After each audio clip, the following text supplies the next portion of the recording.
नमस्कार मिथिलागण, अहाँ सबके स्वागत है हमर पेज हमर चैनल पर। और हम छी कृष्णा मिश्रा, अपन गाँव अपन मिथिला से।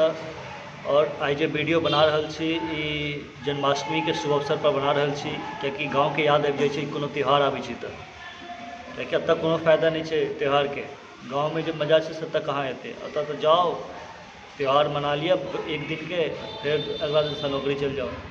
ताहि दुआरे गाँव के बहुत याद आबै छै। त्यौहार आयल कि गाँव के याद आबि गेल। ओ मेला झूला चॉप मुरही समोसा के चाट, एकरो सबके याद आबै छै। खाली भरि दिन सुतू राति के ऑर्केस्ट्रा देखू, फिर भरि दिन सुतू राति के ऑर्केस्ट्रा देखू।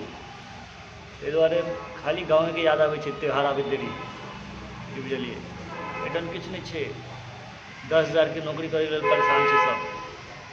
त्योहारों के दिन बजाबै छै, 8 घंटा नौकरी कराबै छै, भरि दिन नौकरी करा तऽ त्यौहार की मनायत लोग। कपार कोनो त्यौहार नहीं मनाबै छै लोग एहिठाम। जाके नौकरी कलक, आयल पूजा पाठ कलक, फिर तैयार होकर अगला दिन फिर चल देलक। आ गाँव में अलगे मजा छै। साँझ के एकदम अंगा शर्ट पहिर के नवका नवका चल दिलों मेला देखे ला। 2 4 गो छौड़ा के संगे, छै कि नहीं। आराम से जाओ, चॉप मुरही खाओ, रात के प्रोग्राम सब देखू। पाई अगर आपके पास 10-20 रुपया तो जाकर लुटा दिए स्टेज पर, छै कि नहीं। एठन किछु नहीं छै, एठन तो लुटायब की, जो देव तो राखि लेब, एहन हालत छै। ताहि दुआरे गाँव में रहू, मस्त रहू, हम तो यह कहब। अब तैला से कोनो फायदा नहीं है। गाँव में रहू, मस्त रहू। और अगर अहाँ सबके वीडियो बढ़िया लागत तो वीडियो को लाइक करूँ, कमेंट करूँ, शेयर करूँ।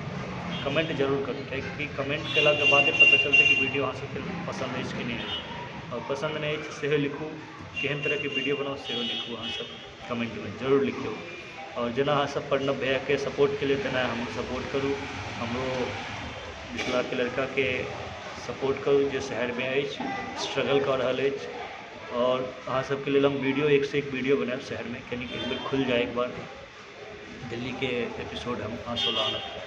जेना लाल किला छै, सब किछु छै एकर सबके। ताहि दुआरे बस एक बेर G20 समिट खत्म भऽ जेतै, तकर बाद चालू करबै हम। ताबे तक के लेल चलै छी। जय मिथिला, जय मिथिलांचल।